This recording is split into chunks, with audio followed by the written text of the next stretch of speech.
Bonjour et bienvenue dans ce 24e numéro de Pilot Reviews. Le mois de janvier a surtout été marqué par la sortie de nombreux animés et productions coréennes, japonaises. Mais nous avons tout de même eu droit à quelques nouveautés francophones et anglophones. Nous allons donc nous pencher sur les dernières nouveautés de la deuxième quinzaine de janvier.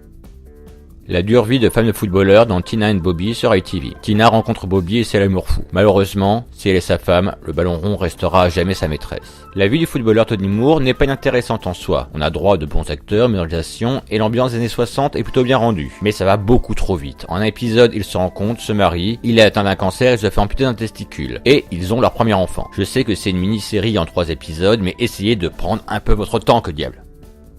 Un mentor professionnel qui s'enfonce de plus en plus, c'est Sneaky Pete sur Amazon. Marius est un arnaqueur sur le point de sortir de prison. Afin d'échapper à la mafia à qui il doit près de 100 000 $, il part se planquer dans la famille de son co-détenu, Pete, dont il endosse l'identité, espérant récupérer un peu de fric au passage. Ça faisait longtemps que l'on attendait cette série initialement développée pour CBS, puis récupérée par Amazon. L'intrigue, imaginée par David Shore, à qui on devait déjà Dr House, est quelque peu simple. Un ex-détenu qui se retrouve dans une famille de détectives et policiers, obligés de travailler pour eux afin de se cacher de la mafia et ne pas se compromettre. Mais les personnages gagnent en épaisseur au fur et à mesure et l'intérêt repose énormément sur son casting impeccable. Giovanni Ribisi, Marine Ireland, Peter Gertie, Margot Martindale et Bryan Cranston, producteur de la série, qui fait une courte apparition mémorable en fin d'épisode. Pour le moment, un bon divertissement qui, on l'espère, va s'étoffer scénaristiquement dans les prochains épisodes. Du bon gros bourrin dans Six sur History Channel. Six est une équipe des Navy Seals que l'on suit dans leur mission secrète. En 2014, l'équipe avait pour mission d'éliminer un leader taliban d'Afghanistan, alors qu'un citoyen américain travaillait avec les terroristes. 2 ans plus tard, ils sont envoyés au Nigeria pour secourir leur ancien chef, otage de Boko Haram. La mini-série de History Channel tente, contrairement à ses anciennes productions, de s'ancrer dans le présent. Si vous aimez les scènes de baston, de fusillade, du monde militaire graveleux et la franche camaraderie, cette série est faite pour vous. Sinon, fuyez. À trop vouloir faire dans l'action et le spectaculaire, on en vient à une overdose de scènes de guerre, entrecoupées de scènes de nos militaires dans la vie civile aux allures de mauvais sauts, qui ne parvient même pas à rendre les personnages sympathiques. Bref, trop d'action tue l'action.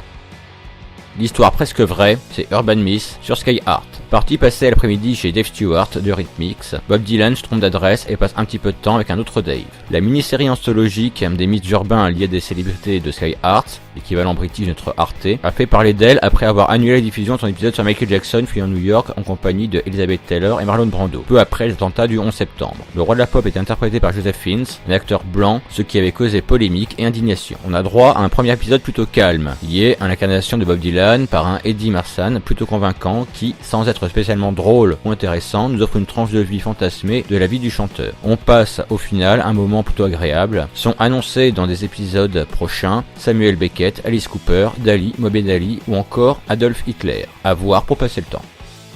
La crise de la cinquantaine à Apple Shriard sur la BBC. Yvonne Carmichael est une scientifique accomplie, experte dans l'ADN, mère de 2 enfants et vivant une vie plutôt routinière. Après une conférence, elle va céder à la tentation et aura une relation sexuelle avec un inconnu. Elle va dès lors se perdre dans une relation adultère dont elle va perdre le contrôle. Adaptée du roman éponyme de Louise Doughty, la mini-série en 4 épisodes souffre d'énormément de longueur. La mise en place de la relation adultère est plutôt efficace et les personnages plutôt bien implantés. La tension monte crescendo, mais la seule chose qui nous fait rester pour le moment devant notre écran est le fait que l'on sache dès le début que tout cela va mal se finir.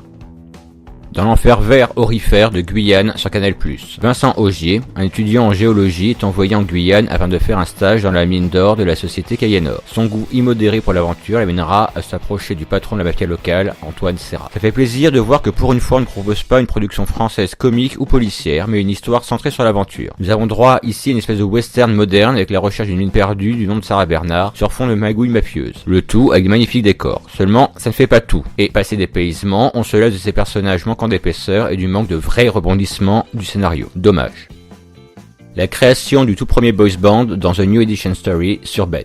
La mini-série en 3 épisodes propose d'assister à l'ascension de ce groupe quelque peu calqué sur le succès des Jackson 5, qui va ouvrir la voie aux New Kids on the Block, Boyz II Men et autres Backstreet Boys. Dans le pilote, nous partons de leur amitié à la cour de l'école jusqu'à leur ascension au top des charts avec leur tube Candy Girl, et ce jusqu'en 1984, peu avant les premières frictions et le départ de Maurice Starr du groupe. Pour le moment, rien que du bien conventionnel pour un biopic. Le groupe a un parcours assez classique au moment de sa formation, donc on n'est pas réellement surpris par le déroulé de leur ascension. Après, c'est bien tourné et les gamins qui interprètent les jeunes stars sont plutôt bons. Mais bon, les épisodes de 80 minutes sont très longs. L'histoire aurait mérité soit d'être un petit peu accélérée, soit plus fractionnée pour ne pas lasser le spectateur.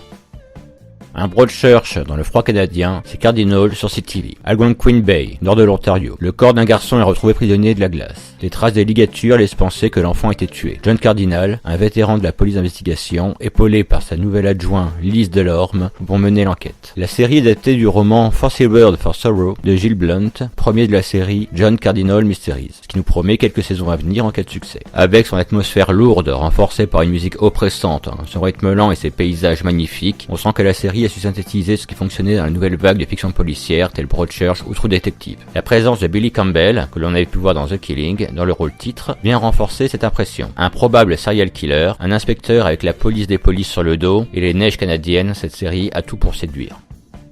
Le droit à l'euthanasie dans Mary Kills People sur Global. Barry Harris, médecin urgentiste le jour, accompagne parallèlement ses patients en phase terminale. Seulement, cette double activité risque d'être mise en péril. Un sujet casse-gueule plutôt bien traité au final. Les passages montrant l'euthanasie sont filmés de manière digne et en droit de petits rappels sur le statut légal de la mort assistée à travers le monde. Après, si notre héroïne est plutôt bien développée avec les mises en scène de sa vie de famille et ses problèmes d'emprisonnement en substances létales, source de futurs rebondissements, il lui manque un certain background, une motivation qui va la pousser à franchir l'interdit et accompagner ses patients vers la mort. À voir selon comment notre sujet va être développé par la suite.